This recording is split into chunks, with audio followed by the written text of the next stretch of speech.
வணக்கம் ஸ்ரீனி டெய்லர். இந்த பப் ஸ்லீவ் தைக்கிறதுக்கு ரொம்ப ஈஸி தான். ஏன்னா இது நார்மல் ஸ்லீவோட கட்டிங் மெத்தட் தான். மெத்தடில் மட்டும் தான் சின்ன டெக்னிக், அதுவும் ரொம்ப ஈஸியான டெக்னிக் தான். ரொம்ப கஷ்டமானது இல்லை, ரொம்ப ஈஸியாக புதுசாக நீங்கள் நார்மல் ஸ்லீவ் தைக்க தெரிஞ்ச எல்லாருமே இந்த பப் ஸ்லீவ் தைக்கலாம்.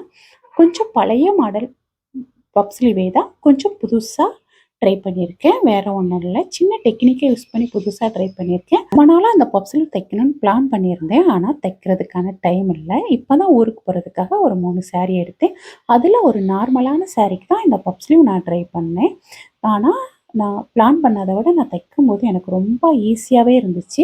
அதனால உங்களுக்கும் கண்டிப்பாக ரொம்ப ஈஸியாக இருக்கும்னு நினைக்கிறேன் இந்த பப் ஸ்லீவ். நார்மல் சாரீக்கு இந்த பப் ஸ்லீவ் ரொம்ப நல்லா இருந்த மாதிரி தோணுச்சு. கண்டிப்பாக பட்டு saree or silk saree cotton type of சாரீக்கெலாம் ரொம்ப நல்லா இருக்கும்னு நினைக்கிறேன்.